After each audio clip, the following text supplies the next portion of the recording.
We are live. So, welcome everybody once again to another episode of SEO Bytes with Nitin.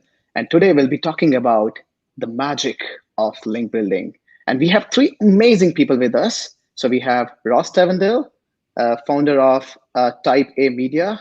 So, he's an amazing guy and he knows a lot about this topic. So, I'm really looking forward to hear from him. And then we have Judith, who is founder of Decabit Consultancy. She's amazing. She has been judging a lot of SEO awards from every part of the world. And she's amazing, and she's been contributing in every different way. She's doing webinars, she's doing podcast, and she's writing a lot of amazing stuff as well for us. So thank you, Judith, for joining us. And then we have Craig Campbell. I think some of you know. Well, maybe all of you know because, well, yeah, he's your TikTok star and he knows a bit of SEO as well. So we have him with us today. And yeah, that's the panel we have. That's amazing. I mean, these three people know a lot about this topic. Well, and this topic in general, link building, it's a bit of kind of crazy topic. Everybody knows everything about it, but nobody knows what's the right thing. So let's see what these three know about this topic. And I'm sure like they're talking about from their experience, they have run a lot of campaigns which they converted to real success. So today, I'm sure we can learn a lot from these people. And now without wasting any time, I would like to move to the introductions from these people themselves, because I cannot, I would need like whole hour to introduce them. They're so amazing. They have like so deep profiles. So yeah, maybe we can start with Ross. He's smiling and I think he's all up for an intro. Nitin, even my mother doesn't say those nice things about me, so thank you very much. That's way too kind. And for those actually who are wondering, the reason why everybody knows Craig, if you're a fan of the TV show Crime Watch, he's been featured there quite a few times. No, I'm kidding. Hello everyone, my name is Ross. I'm the managing director of Type A Media. We're a content marketing agency based out of the lovely London, England. I'm coming to you live from the O2 in North Greenwich. So any questions you've got about high-end links, getting into newspapers and things like that, put them in the questions and we'll be happy to answer them. Brilliant. Thank you so much, Ross. Lovely to have you here. And Ross, what's your favorite SEO aspect these days? What are you working on? My favorite SEO aspect is the sending of invoices and seeing them paid.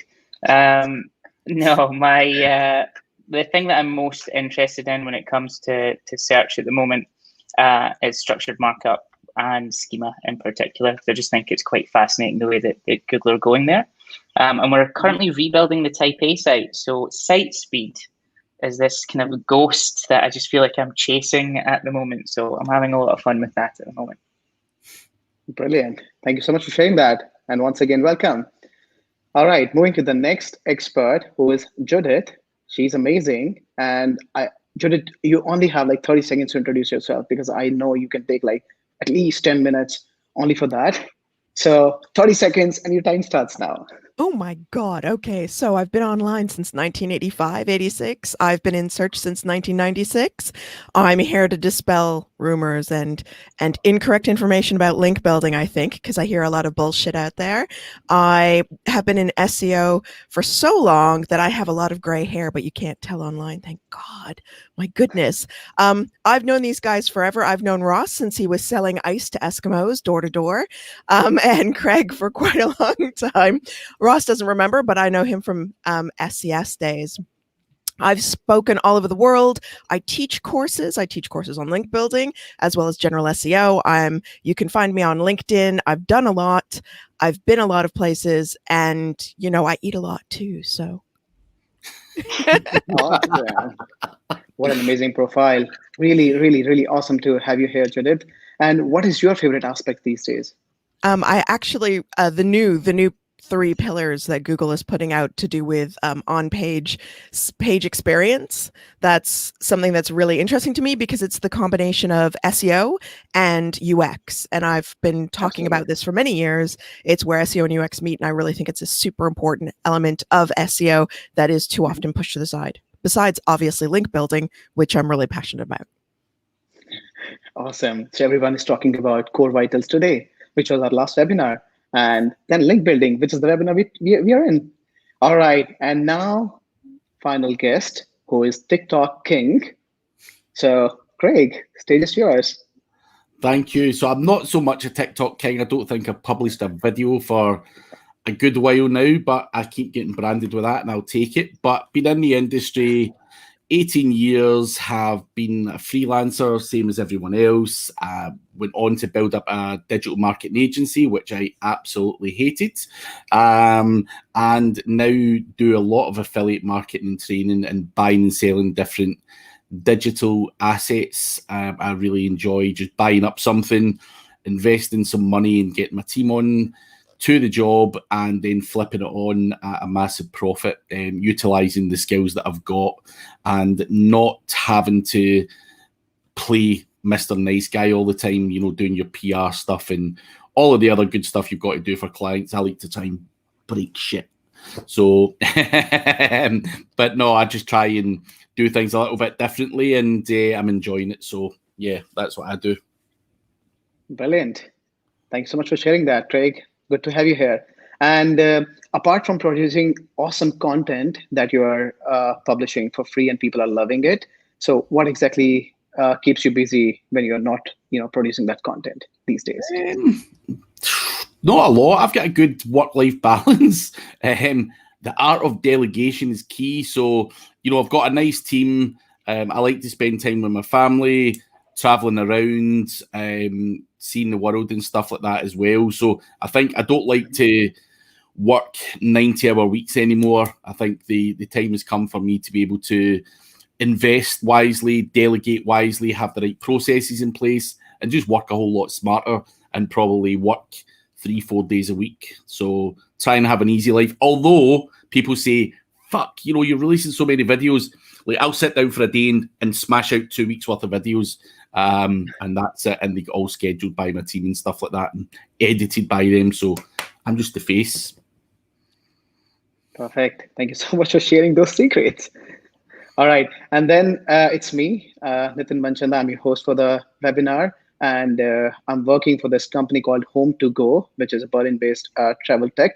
And yeah, I'm really happy to be here and, hosting these three guys. So life for me, it's really easy today. I know nothing about this topic and they know almost everything. So I'm really looking forward to learn today. So, and once again, I wanted to thank everyone for showing amazing response. And we got like roughly 2,000 registrations, which is amazing. Thank you so much once again for the response. And now I think we should move to the real quality that you all are looking for. So Judith is ready with her presentation. And yeah, so let's start with it. Judith, stage is all yours now. Wow. Okay. So this is the part where I really hope that everybody can see my slides and that I'm presenting and stuff, because all I see is my slides and none of you. So yes. Here goes. Yes. Thank God it's working. This is me. I always forget to introduce myself. So thank you for reminding me to introduce myself. I have a very long CV. So usually I say, just use the search engine of your choice. Don't just Google it, maybe Bing it, DuckDuckGo it, Yandex it even, and you can check out who I am. But what we want to do is we want to enter the magical realm. That's why I've chosen Elsa from Frozen. Anybody who's a parent knows, to enter the magical realm of link building. But really what we want to also do is just dispel some myths. Now, Google does favor links, and they have always favored links for a long, long time. They don't like people manipulating them now. They used to love it. So what they're doing is instituting penalties for those of us who actually try to deliberately manipulate links. Now, one of the things I think is a problem is that the reason behind the built link is lost on a lot of people. And I've seen an email recently that really illuminates why people have lost the plot. But what I want to talk to you about today is what's right and what's wrong.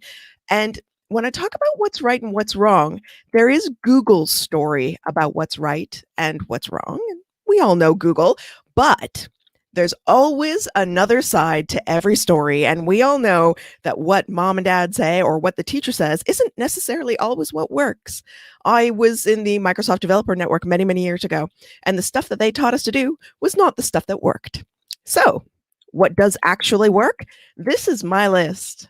I don't know. I assume this is going to go up on YouTube and live forever. So there you go. Here's my list that I stand behind.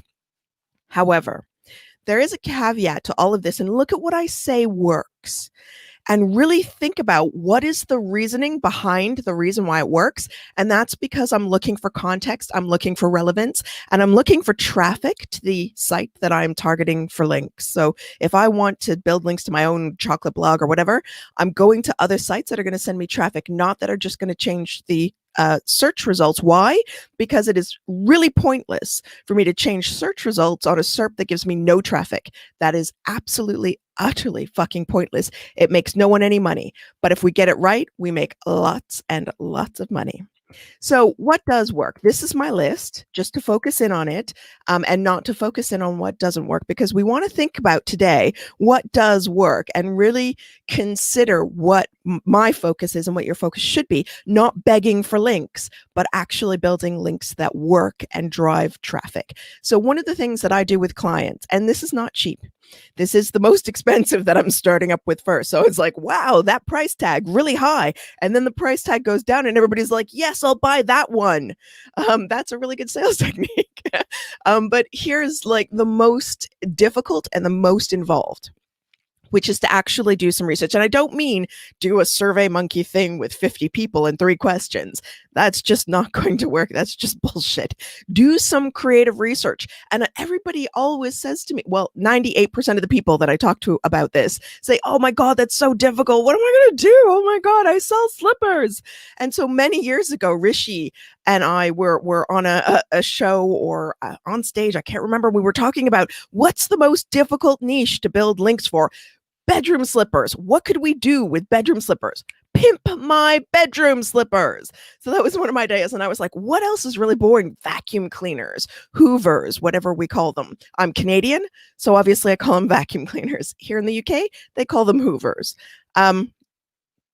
So what I do is I have my weirdest of vacuum cleaners through time, or craziest things that have happened through time. There are all sorts of things that happen through time. 17 ways cats changed furniture design. Come on, if you work for a furniture company, it isn't boring. Think about 17 ways cats have changed furniture design. You know those little tassels you used to get on the bottom of couches? No more. Why? Cats. They are the reason.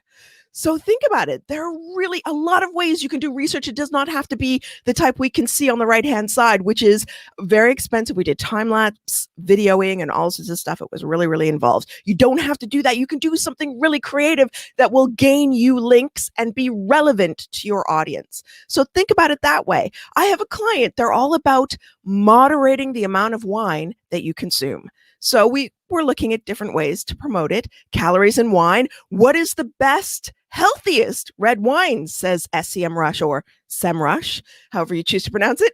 I need to know that now. What is the best, healthiest red wine?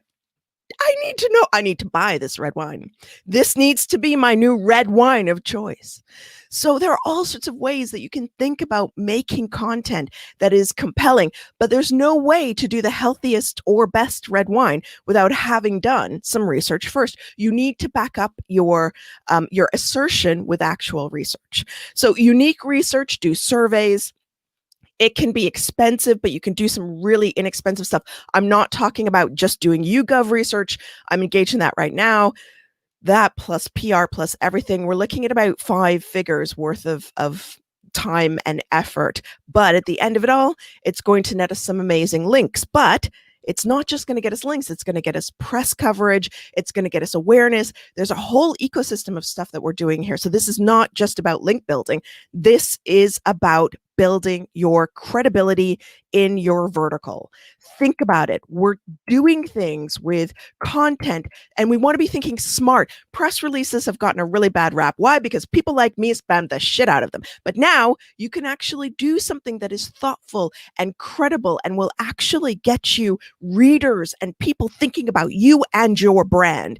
You don't have to just do it for a client of, I'm looking at the board behind me, watch straps. Why? Because my Fitbit watch strap keeps breaking. So if you have a client that does watch straps, why not look at the 10 most innovatively designed watch straps out there on the market? There are all sorts of things that you could be doing with watch straps. It doesn't have to be simple or just begging for links. You can do really interesting things. Plus, engage with bloggers. Don't forget about them. And, you know, I really do love bloggers because they take the hard work out of building links to a certain extent of making things look legit. And, you know, if you don't feel like building your own PBN, but it is a little bit like herding cats when you work with bloggers. I love them, but it really is difficult to work with them.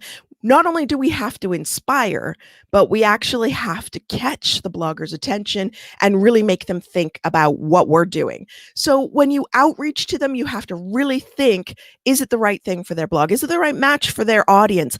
Am I going to get any traffic? One of the things I KPI my bloggers on is traffic from their blog. If I don't get any traffic, they don't get any more of my money.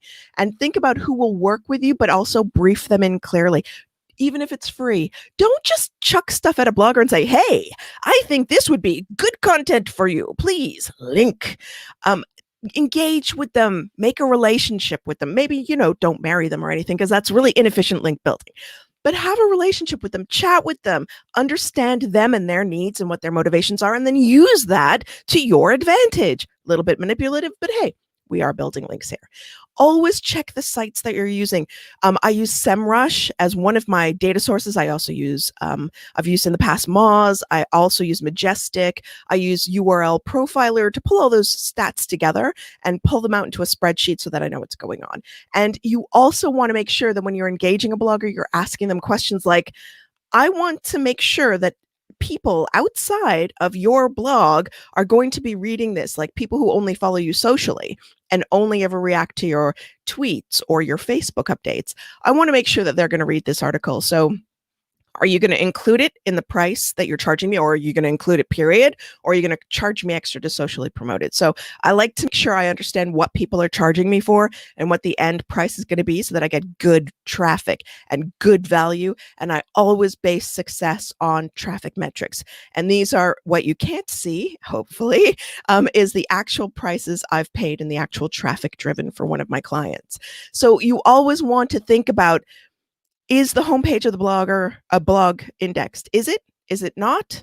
Check. And of course, as I said, URL Profiler will check this for you. There are lots. Get their media kits, check about their traffic. Sometimes bloggers lie. So I always use Semrush to check what the bloggers are telling me. Always make sure that you're being very clear with the blogger, because sometimes when things are misunderstood, bloggers get onto Facebook, they get onto groups, they get onto Twitter, and they post things like this. And some of these are actually bad approaches. Why should I care about having 3 or 4 non-related links in an article that is clearly about, I don't know, glass prescriptions? Another thing posted to my board, my glasses, my prescription for my glasses. Why should I care that there are 4 other links to, I don't know, Boss and police and other designers just because I'm paying for a blog post about eyeglasses? This isn't the way it should be working. We should be creating content or have a site bloggers want to link to and they want to write about. I've done stuff for e-liquids where we engaged bloggers about quitting smoking, and it drove converting traffic. We made money off of the people those bloggers drove to us. That is what you're aiming for, not this. You really want to think about what's going on. So what else? Always research what your competitors are doing, because there could be gaps. This is Semrush again. In this case, I actually researched Hotel Chocolat because I love chocolate. I love eating chocolate. And I actually enjoy talking about chocolate too. So don't start asking me about chocolate because I will not stop. So this is Semrush, doing some research, but also think about your own site. Have you done everything that you can to clean up those links?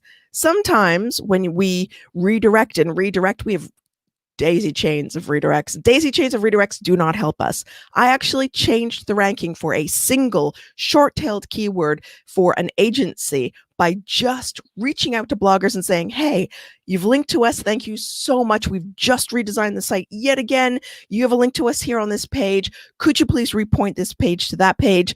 Did a lot, got a 2% response rate, maybe 1.5%, but look at the change it made. It took a long time because it was something I did in downtime rather than actually as a project, but it made a huge change. And also link internally. My God, I had one client who, at the end of our relationship, just as I was about to finish with them, I did a final report for them and I said, and please let me know if you're thinking about changing anything. They said, yeah, we were thinking about changing the blog. I know you've built a lot of links there, but we think we'll change it. They removed all internal links to the blog. The blog stopped ranking. Please, people, just do what I say.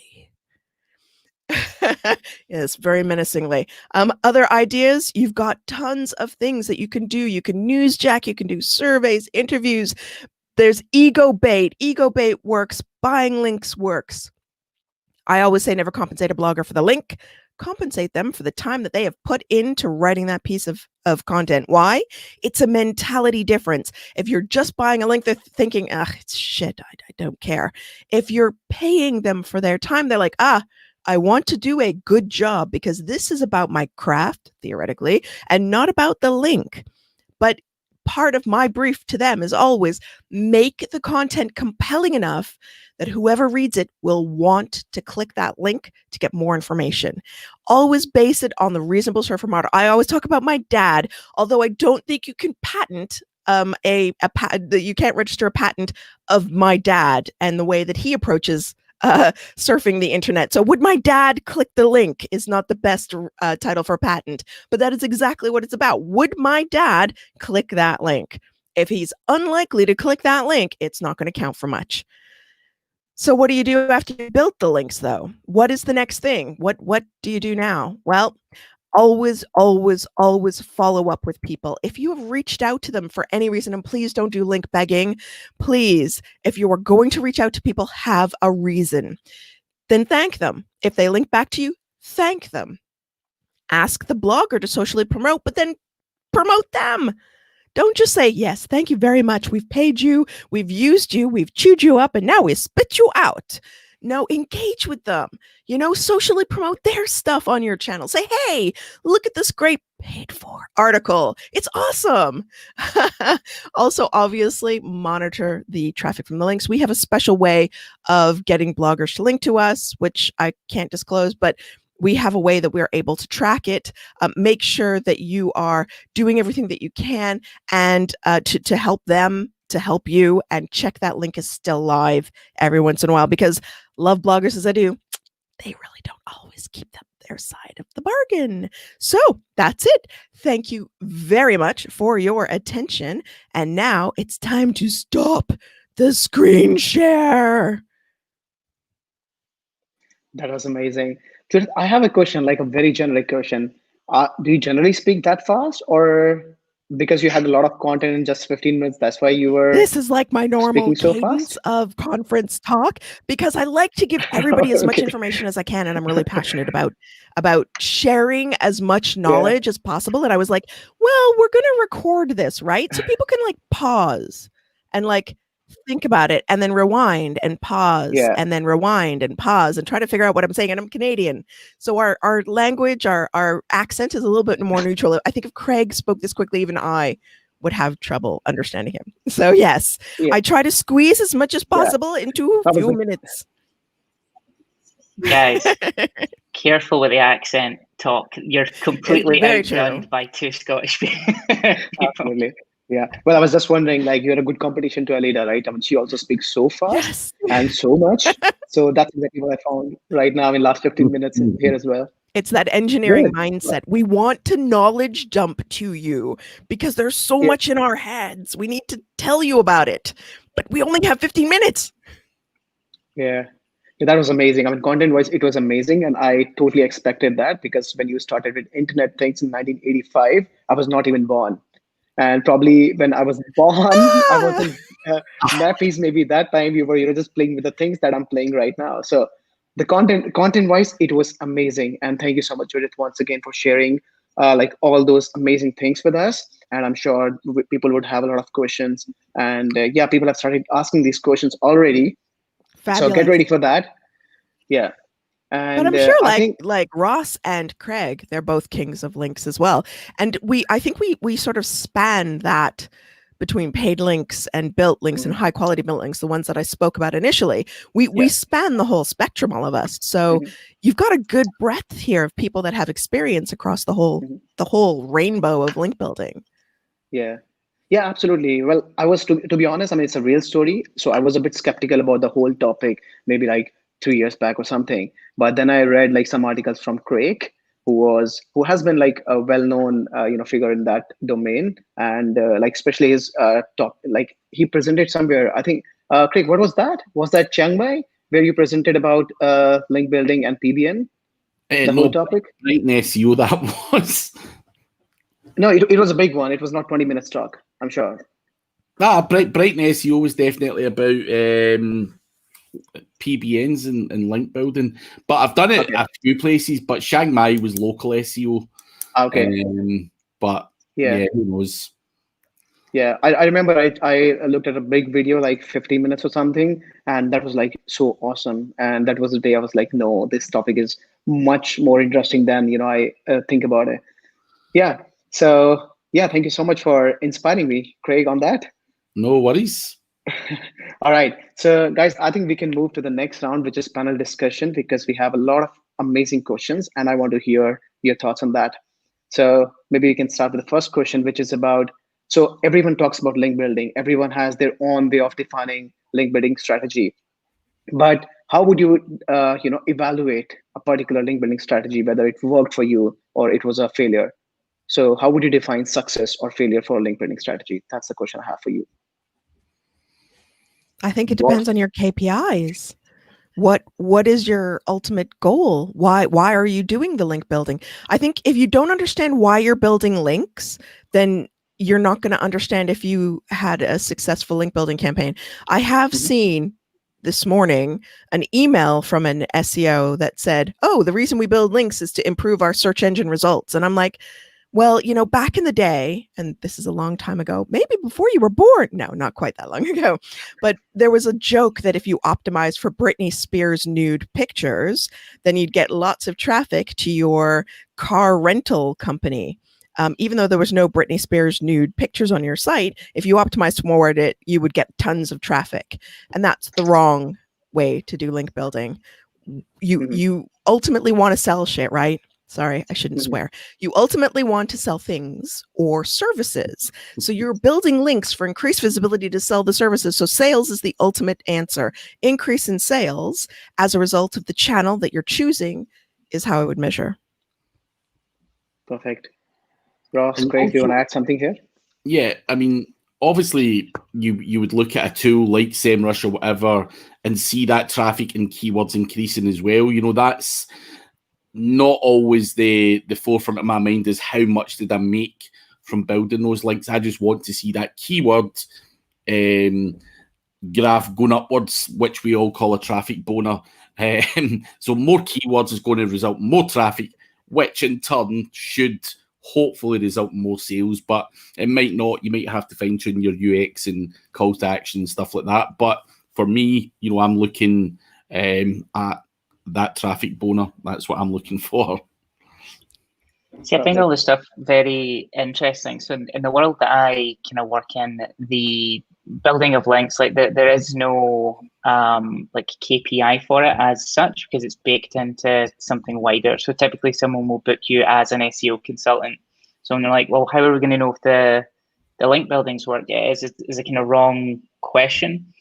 If they're asking, how do we know if we're getting value from money? If I'm paying you as an agency or a consultant £1,000, £10,000, whatever it is, how do I know that I'm getting some sort of positive ROI? And the real answer is you absolutely do not. There is no way that I can say I built you these 10 links from the BBC, the Wall Street Journal, and the Financial Times, and they've had this impact on your business. There's literally no way to meaningfully report on that. So what I recommend is you start with the client at the start and say, let's make a formula up and both agree to it not being true, but being a good North Star to work out if we're building these links to this value at this speed and cadence. We roughly know that for the money you're paying is you're getting good value, and you agree that up front. Now, we put a cash value on every link that we buy by getting in things like DR and trust flow and topical trust flow and where it is in the page and all this stuff. It's ultimately nonsense, but it's nonsense we agree with the client on. So if they pay me 10 grand and I give them 10 grand of pre-agreed link value, which, as I say, is nonsense, we know we're getting to the right place. But when it comes to overall reporting, we're looking at their entire business. We're not looking at link building in isolation. Thanks for writing that, Ross. Lovely answer. I completely loved it. And yeah, thanks so much, guys, for answering that. And we can probably move to the next question now. So here's a scenario. So you got a mention from a big newspaper or an equivalent high authority website. So how would you go about converting that mention to a link? So Ross, I know you are a digital PR guy, so maybe you can start. Yeah, we do a lot of this. We call it brand reclamation. So essentially, sometimes you're just not going to get it. So we get about a 30% success rate. So email 3 people, 1 will typically link. For larger newspapers, there's usually an IT department of some sort. So if you can find who's like the head of IT or something like that, I would email the webmaster IT guy at the BBC and CC the journalist in and ask the IT guy to update the link. And some weird kind of social hierarchy confusion things happen between the 2 employees of the newspaper, and it typically gets updated. But more and more we're seeing journalists saying, no, we're not updating it. One way is when you actually put the content out, get a Creative Commons, publish it to Creative Commons and get a license for it, and just tell them that it's Creative Commons licensed content. And this is the only way you can use it. So if they don't want to link, then you can ask them to take it down. If it's someone who's just reporting on you because you've done something in the financial markets or something like that, it's highly unlikely that they're gonna link to you. And I've seen a lot of times the ultimate frustration is when a journalist will put in a naked URL but not hyperlinked. So they've just typed out www.rossessite.com. They're like, there's the link. It's not clickable, but you get the credit. It's frustrating. But building, if it's a content-driven thing that you're doing, Creative Commons, and try and make it so that it's interactive or it's very hard for them to report on it without linking, just like flat pieces of like data journalism and press releases. They can get away with just mentioning your name.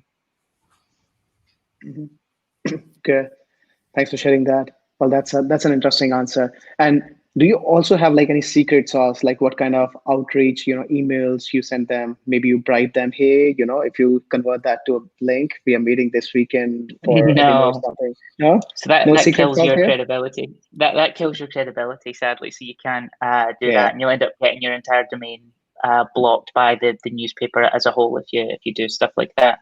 I actually think if you've came from blogger outreach and then go into PR, what you think is the same way that you kind of butter up a blogger and say how amazing they are, and you've read all their articles and you love all their tweets and you follow them on Instagram.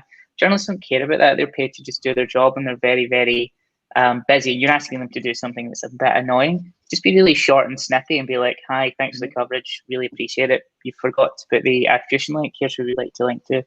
Any issues, let me know. And just move on and just do it at scale and at speed. Follow up maybe once or twice, but don't nail them constantly to get it linked. Cool. Thanks so much. Judith, Craig, do you want to add something here? Judith, you can go first. I agree with everything that Ross has said, but I think for me, I'm okay with unlinked mentions at times. I don't 100% of the time need that link, as he's mentioned. Sometimes you're just not going to convert the press mention into a link, and I'm okay with that. We've had a few. I've had a few for financial clients. I've had a few for e-commerce clients. At the end of the day, it's the mention might not be worth as much as the link, but it's still important to me because people become aware of the brand, and I'm trying to focus much more on getting constant traffic and constant value, which I'm sure Ross is as well, rather than just the link. So link building is still link building, but it's much more PR link building than it is just pure SEO. Yeah, absolutely. I mean, I'm pretty much left with nothing else to add. Judith and Ross have pretty much covered it. I can't force, the masses, as Ross says, like he's got a 30% conversion rate. You can't force, there's no special trick to make that happen. I'm the type of guy that would try and butter someone up and offer them some kind of bribe to get my own way. That has worked in the past, I'm not going to lie. Trying to find some young editor on a low salary has worked. But as Ross says, that can result in, maybe potentially your domain being banned by the newspaper or whatever. And that's obviously not a route you want to go down, especially if you're working for a client. So you've got to do what you've got to do, but the stats are stacked against you when it comes to PR links, sadly. And that's the way it is across the board. End of story. Lovely. Yeah. Well, yeah. Thank you so much for answering that question, guys. Was really good. Cool. So moving to the next question, which is a very middle-level question, and I'm sure like hundreds of people ask you this question like every single day, which is about this no follow versus follow, right? So about no follow, does it really pass PageRank in 2020? I don't think that's the right question, but I do understand that everybody asks that question. We don't talk about PageRank except with people who don't understand how Google works. And it's not right to talk about whether no follow links pass PageRank. I will happily take a no follow link over a citation. And I will, of course, pretty much pay for a follow link over a no follow link or a citation. But I have found that I have increased the ranking of a web page on a no follow link from a national newspaper. So, and in fact, in one case, it was a single link. If I'm remembering correctly, it was one single link from the Telegraph or the Times. I'm dyslexic. Both start with T. And it went to a particular page, and immediately that page increased in visibility on the search results for both the number of keywords it was ranking for and how highly the existing keywords were ranking. So if no follow links don't work, then I'm not entirely sure what else was going on. Maybe Google looked at the page and they were like, you know what? That recipe really is awesome. You're brilliant, Judith. There are 70,000 other brownie recipes out there, but you know what? You deserve more credit. And I'd love to think that, but that's not what happened. Could it not be, just playing devil's advocate here, the traffic and engagement from the Times or the Telegraph or whatever it was the factor in that happening?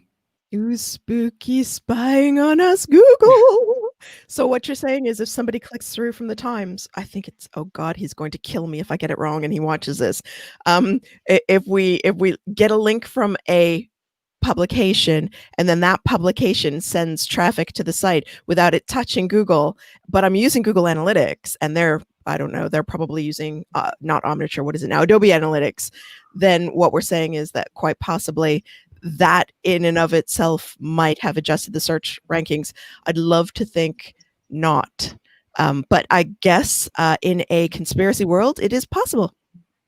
Isn't that a case of breaking out the concept of PageRank a little bit and looking at other factors that links may influence when it comes to search? So I've always enjoyed Majestic's trust flow for this. The analogy I typically use with a client is, if you're a gangster, you've got lots of power and lots of money, so you can buy your way to pretty much anything. Pablo Escobar had this, where he could buy his way to anything, but he couldn't there was no trust there. So he couldn't actually just go about his day-to-day business. So there was a big part of his ability to actually do anything was hampered. It's the same with search. So, I mean, you can buy links all day long and have an incredibly high domain ranking. But if there's no trust there, that's going to be a problem. I don't know exactly how different SEOs define it, but what I would say is there's a belief that Google has a seed set of websites that it crawls from. The concept of starting a crawl is a bit odd, because it's not like they wake up in the morning and put their engine on and then the bot starts. It's just going and going and going. But there'll be a trusted seed set of sites where they put a little bit more weight into, and the closer you are to those, so if you're in the Telegraph and that happens to be one of the seed set for trust, it's highly likely that probably unlocks something. So if you've built all this PageRank and all this power onto your site, you've got no trust, it makes a lot of sense for Google to be like, well, I'm going to dampen that, because although it looks powerful, I don't know if I can trust it, so therefore it's a bad result. So a no follow link from a trusted source like a Wikipedia, Telegraph, Times, whatever it is, is probably an unlock of some kind. And I've seen that a lot where we'll go into a client site, there'll be like a small e-commerce shop where their previous SEO agencies built tons and tons of guest posts for them and really powered up the site, but they just can't rank for a bunch of stuff. And then we start getting them like mainstream press mentions, and all of a sudden it just blows it up. They think we are amazing, as if 10 links from national newspapers were the thing. But if we'd done our bit in isolation without all the guest posting and all like that hardcore stuff that the other agency done, we still wouldn't rank. I think there's a balance between the two. Yeah, and this was e-liquids. That I know I said brownies, but that's to avoid getting in too much trouble. This was e-liquids, which is an untrusting. That there's lack of trust in that industry anyway, so you really do need to establish your credibility. And so nationals, like you say, it absolutely can unlock that trust. So yes, that absolutely would be the case, but that does mean that there are no follow links and there are no follow links. So you need to understand the whole ecosystem of how Google is looking at things rather than just looking at how many links have you built this week. Well, what about the other thing when they gave this kind of no follow directive to all these webmasters, and then people just blanket started doing it, and it kind of borked their link graph a little bit, because they're like, oh god, you guys have just used no follow for everything. So now all of the signals that we used to use, we thought we were going to give this to you and it would help us understand things better. It's actually made it worse because you just blanket use no follow. So they've kind of become the same thing. And I think it's about 5 or 6 months ago, there was a big update, and it was right around the time of when they announced that this Rails sponsor and all this other nonsense was coming in, because I believe they were reverting back to, or dialing down what no follow meant. So in SEO, we love like a black and white debate, we love a binary debate, but it's likely that depending on where the link is, no follow or not, it'll have different effects. But there's just so many things at play, you'd never know. But if you have a client who's complaining about no follow, etc., depends what you agreed on up front. If you agreed to give them, do follow links or whatever, then that's your bed that you need to lie in. But have the conversation up front. A lot of this stuff is an education issue when it comes to SEO agencies working with clients. Yeah, that's true. That's so true. Well, thanks for answering that. Lovely answer again. And we have a follow-up question from 3 people, actually. Akriti, Sharma, Manuel, and Rahul. So thank you so much, guys, for asking this question. So the question is about no follow versus do follow, the ratio. So they're asking like, what should be the right ratio? Well, this is like, you're really into baking. So you need to know like, okay, what percentage of no follow link versus do follow link to get it right. So what's your take on that? And I think that's a very common question. I know like you might be a bit annoyed hearing this. Come on, once again, the same question. But I think this is the question from like all of us, and we want to hear your views on that. Can I start off by saying there's no such thing as a do follow link? That's not an attribute. No follow versus follow. It's not a published attribute. The engineering me is screaming. Yeah. Oh, you can't do that. No. And people are doing that. So this is why I'm making this point. People are putting in do follow instead of just leaving it blank or indicating follow in the attribute. There is no do follow attribute. So please stop putting do follow in the attribute. The follow versus no follow percentage. Many years ago, Google accidentally or on purpose accidentally did real-time visibility of the way that it discovers things on the internet. And this was available to everybody. For a short period of time, for a short, glorious period of time, we could see what a natural, organic link acquisition for any site looked like that wasn't doing manipulated link building. So we were able to see how this worked. And Google understands the cadence with which any site, whether you're artificially building links or not, on a scale like daily, looks like. What does the link building ecosystem look like for any website? And it will differ from website to website what follow versus no follow versus UGC versus sponsored looks like for any website. I don't think that we can give a blanket answer that will be correct for more than one website, because there is an ecosystem and it will never hold true for every website. Understand your profile, use Semrush. use Majestic, use whatever tool you need to understand your profile and your profile over time. And then when you go forward and you're buying links or whatever, recreate that if you're really worried about looking natural.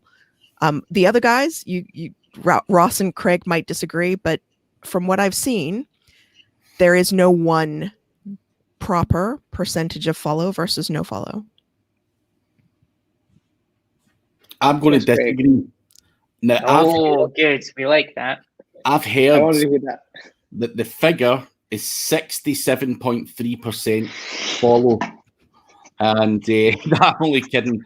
Absolutely. Very good. It's absolute nonsense. Do what the competition do. I just wanted to cause a fight there because I'm bored. And but be careful because people will then take that and they'll be like 67.3. Craig said, I need to get that now. My God, you're off. We're off. Quick, buy follow links.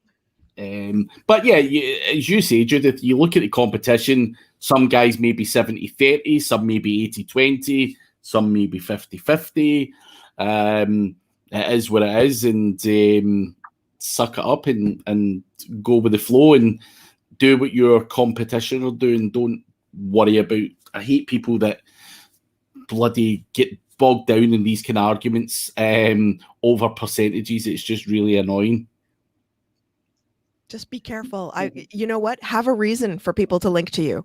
If there's a reason, it doesn't matter what your link velocity is, so to speak. Well, it does. Please don't just buy shitty links, throw them in their millions at your site and think that that's going to work. If there's a reason for people to be linking to you, if you have a newsworthy piece of content on your site, then you can hide artificial link building in legitimate link building because you can see any human link checker is going to see that there's a reason you released a massive piece of research. The news is talking about it. I organized a radio day with an agency. It wasn't me personally reaching out to those journalists, but we did a radio day as part of it. It's not, it's not just about online. It's about offline too. If you want to do mass link building in the thousands of like buying high quality links in the thousands. But if you're going to shove shitty links in the thousands, then it's not going to work. Just be reasonable. Don't just do crappy work. It's not going to work. Yeah. Thank you so much for answering that. Well, then I have a follow-up question Thank for you you. so much for ranting, Judith. Yeah. Well, yeah, the next question I have, which is kind of related to this.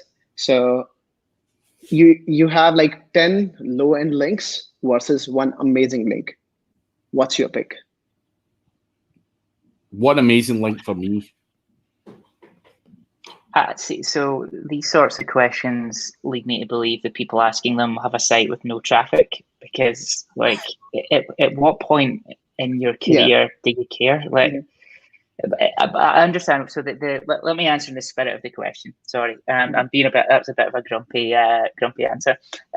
So 10 bad, but so one thing to remember is that when we speak to clients a lot of the time, they think of links as a linear scale, meaning that if there's a DR 10 link, if you get 10 of them, that's the same as a DR 100 link. And that's not the case. It's a logarithmic scale. It's not a linear scale. So instead of it being 10 multiplied by 10 plus 10 plus 10 plus 10, it's 10 multiplied by 10. So it's to the power of higher.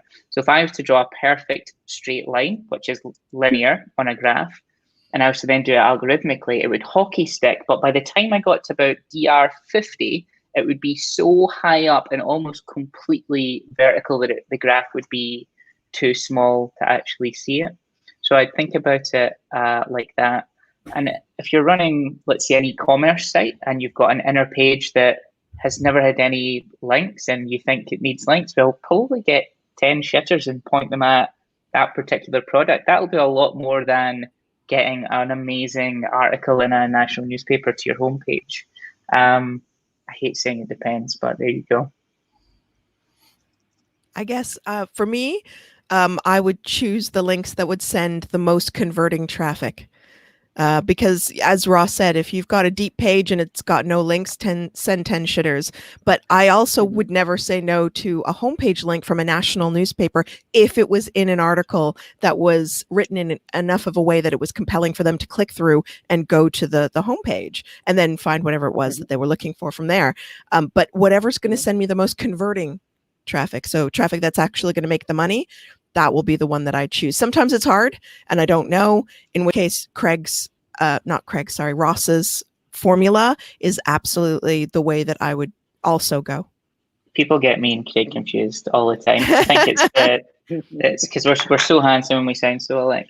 Yes, you're both just absolutely handsome men, handsome Scottish men. But you've swapped places on my screen, so you are now in the Craig square, and Craig is now in the Ross square. So wow. You've gone and mixed yourselves up on my screen, and it's very disorienting.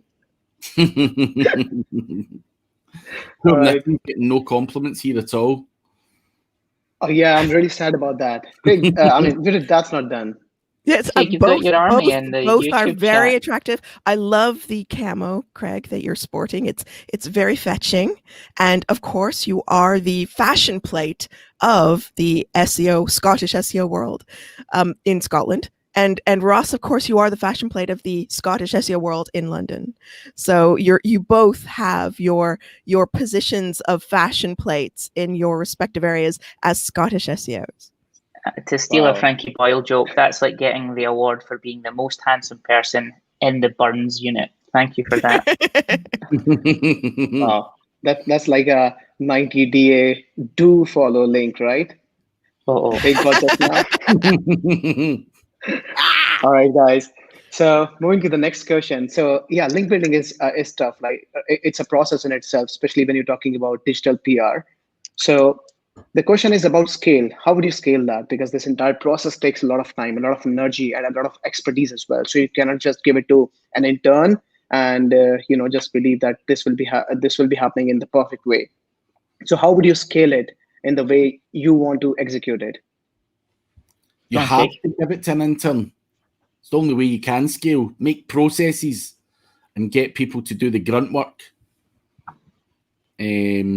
And then you come in at the end. But Ross is the best man to answer this. But the only way you're ever going to get scale is by having the right processes and delegating as much of the grunt work out as you possibly can. Although it's a skilled job, scale is all down to the processes. And you can teach a monkey how to do a lot of the basic grunt stuff. And obviously you need, the likes of Ross will have highly skilled people who create the pieces, as he calls them, or I'm not sure what you it's more pretentious than that. We call them the assets. The assets. Grunt monkeys with assets. Yeah. I just wanted to call someone grunt monkeys. Yeah.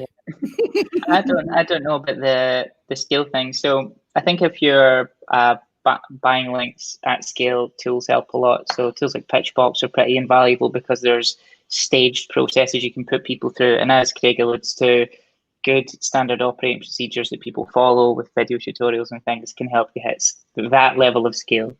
If you're asking about how do you hit scale, like the type of scale that like Silicon Valley talk about, that kind of growth hacker scale of we've got this new product and we just need it to be everywhere, do what you can. I don't actually think point-to-point outreach makes any sense, because if you're doing guest posting, you send an email to someone to get a link, the best you're going to get from that is one link. But if you're doing something we'll typically do data journalism, which is essentially a fancy way of saying we have an infographic that when you press buttons on the infographic, it completely changes it, and therefore the story changes. So we'll typically do it according to some sort of identity factor. So the location, if we can add things like gender differences into it, if it's a health piece, we'll add different conditions into it.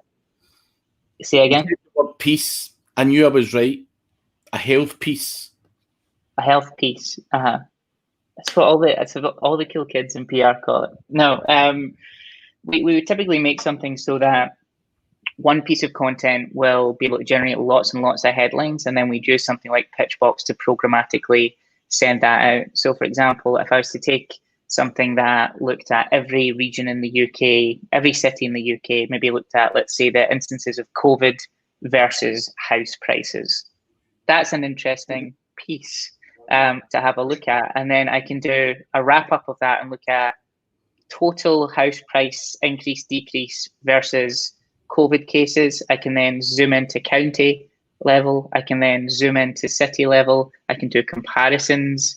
So that's one bit of content. And then I've got maybe 200-300 headlines that I can push up and down the UK.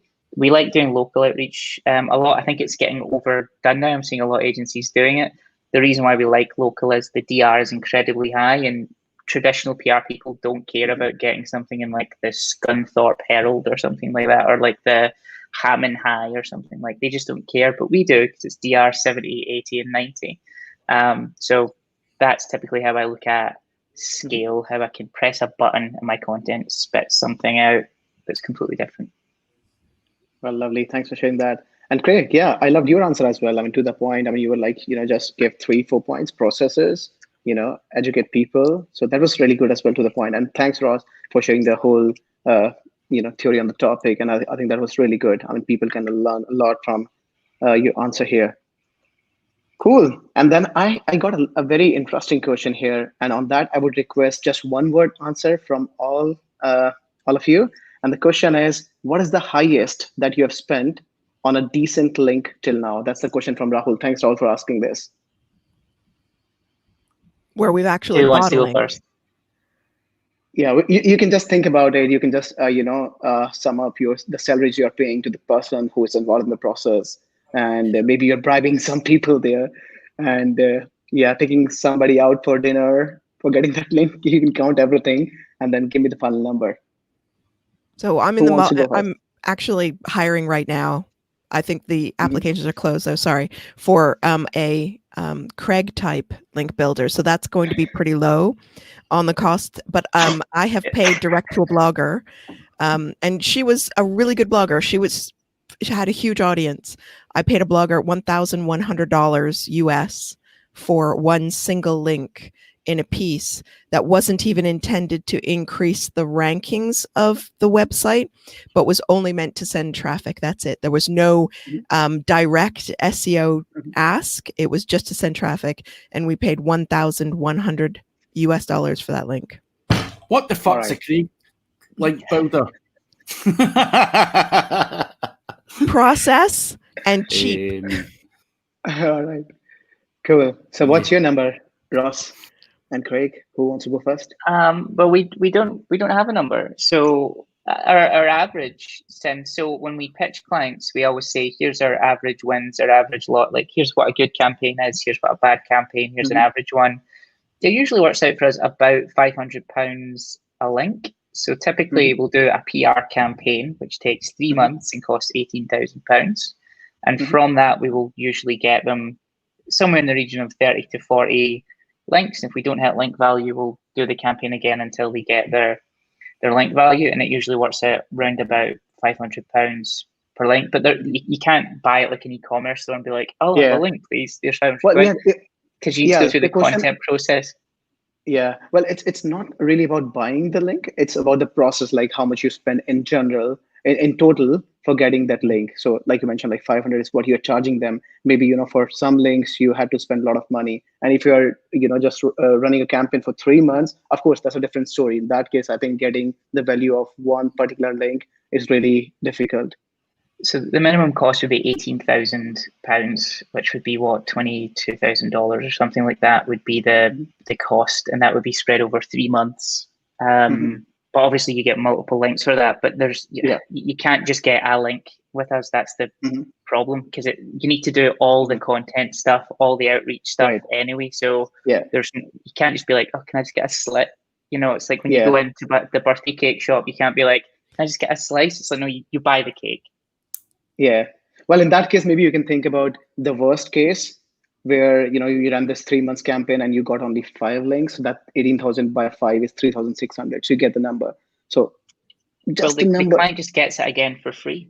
So this is the thing. So the way in which we de-risk it is we'll just do it again, but not charge them. Yeah. And we do that. We only do that once. So if we do 2 campaigns, we still can't hit link value. They should fire us immediately. So because we've done a terrible job there. Touch wood, it's never happened, but that's how we do it. Yeah. Cool. Craig, do you want to mention letting me here? just plug my services there for 5 minutes? As Judith says, I like to get high quality, cheap, or I'll trick people or trip them up or play the naive or the vulnerable. So I'm You're not hiring those people. And I'm a Scotsman, so I'm tight as hell with the money. I like more money from my back pocket, so I would probably pay tops a couple $100, but in most cases, you know, buying a good link, I'm looking for a real good deal, and I will haggle until I annoy people until I get it. So yeah, couple $100 tops, but in most cases, no more than $100. I don't want to see leaving my pocket. You're smart. You're 11 times more efficient than Judith's team, it seems. I don't know about more efficient, but that's just what I would pay. Assuming we're talking about the same quality. But I get a lot. Quality can be defined by Ross, maybe. Yeah, listen, it's whatever works for you. Everyone's got different outlooks. And what's the value of that link to your business? So the value of I can't remember, it was something around 600 people that particular blogger sent to us, of people who tested the software, specifically tested the software. We had 600 testers. We weren't really going to be able to get through PPC, and we weren't getting other ways. So that one link sent us 600 or so researchers, basically, and that made it super cheap. Because the price per head then is just massive. It's cheaper than I can Upwork it and actually get reasonable results out of. These were people who were doing exactly what we wanted in the niche that we wanted, in the way that we wanted. So I think, you can derive value for money from any of our methodologies. All 3 of us approach things in different ways, and it balances out. Theoretically, if you were to use all 3 of us, you'd get an incredible breadth of links. And you'd obviously dominate your niche. But you'd see the difference in the approach and the difference in the way of link acquisition happens. And the way that we scale it is different, but it works for the people that we're working with. So you have to approach it with what's going to work for you as a client at the end of the day. Absolutely. Well, cool. So that was a fantastic round. I really enjoyed, asking these questions and then hearing your views on that. And we got a lot of other questions as well. Best because of time, we would have to stop here. And maybe like one last thing I can ask you today is the preferred communication channels where people can reach you if they have any questions which are not answered here. So a quick goodbye round where you can share your key takeaway and your preferred communication channel. Maybe we can start with Craig because he's looking a bit sleepy, so he can just stay and then sleep. Bloody hell, I've been getting called all sorts. So you can find me on craigcampbellseo.com. You can find me on Facebook, YouTube, whatever. TikTok? And TikTok. I'm still on there, but I'm running out of dance moves. My hips are sore after the last 5 or 6 that I've done. So getting old, too old for it. So I'm giving it I'm cutting it off. It's not working as well as I thought. Cool. Judith? Ross? Okay, Judith? Okay. You can get me on Twitter. I'm mostly on Twitter at Judith Lewis, which you can see here. I even gave it to you in my little name. I'm also on LinkedIn. If you want to connect on LinkedIn, let me know that you heard me here, because I do get a lot of random LinkedIn people connecting with me and then asking me out on dates. So please don't do that. I'm happy to eat dates. I don't want to go on any dates. So you can get me on LinkedIn. I'm at www.digcabit.com. Why? Because a Cabot was my husband's pet name for me, and duh is the, so it's the Cabot. So digcabit.com. And yeah, Twitter, LinkedIn, website, Facebook. God, I'm all over the internet. Just Google Judith Lewis chocolate or Judith Lewis SEO and you'll find me. I'm not the psychologist, and I'm not the woman in LA who writes for the LA Times. And for me, just go to canonicalchronicle.com. Have you really got Fancy. that domain? Well, can we Good. tweet you? Google gifted that domain to him. Well deserved, right? Thank you for hosting, Nitin. All Yeah, right. where do we find you, Nitin, if someone wants to talk to you? Yeah, absolutely. Yeah. So you can catch me on Twitter. It's _netman. And you can also search for my name on LinkedIn. I think I would be the first person. I have decent presence there. Thank you so much for the amazing network I have. And yeah, thank you so much once again for joining us and for asking amazing questions and for wonderful response. I hope you liked it. Goodbye. Thank See you, ya. Thanks, everyone. Thank you. Bye.